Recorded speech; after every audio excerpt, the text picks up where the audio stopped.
all these constrictor muscles has been supplied from the pharyngeal nerve plexus, and which carries the fibers of the 11th cranial nerves, that is the cranial accessories nerves. Beside that, these thyropharyngeal muscles gets extra supplies, inferior constrictor muscles get extra supplies from the external laryngeal and the recurrent laryngeal nerves. All the constrictor muscles, including the thyropharyngeal group of inferior constrictor, are the propulsive in function, whereas the cricopharyngeal muscles is the sphincteric in functions.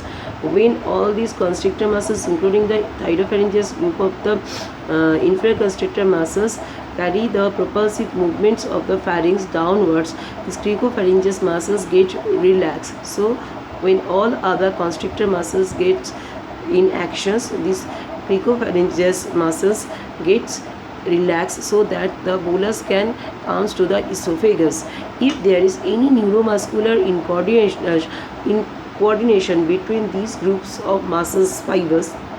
then there will be a pressures within the dehiscence of chylons, and mucous membranes is coming out as a pulsans diverticulum, and it is more common towards the below and posterior aspects and the left side of the esophagus, and this diverticulum is termed as the Zenker's diverticulum, which compressing upon the esophagus. If any external compressing factor pressing the esophagus during the deglutitions, it creates a problem in the disglutations, that is the swallowing of the foods, and that terms as the dysphagia. Now discuss regarding the structure passing between the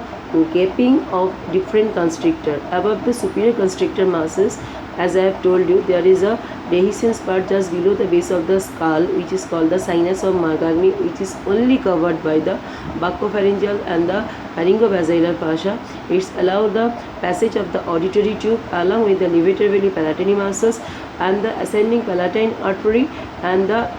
ascending pharyngeal artery, palatine branch of the ascending pharyngeal arteries, and just below the superior constrictor, in between the superior constrictor and the middle constrictor muscles, the gap allow the passage of the stylopharyngeal muscles and the glossopharyngeal nerves, and the gapping between the middle constrictor and the inferior constrictor muscles allows the internal laryngeal nerve and the superior laryngeal artery,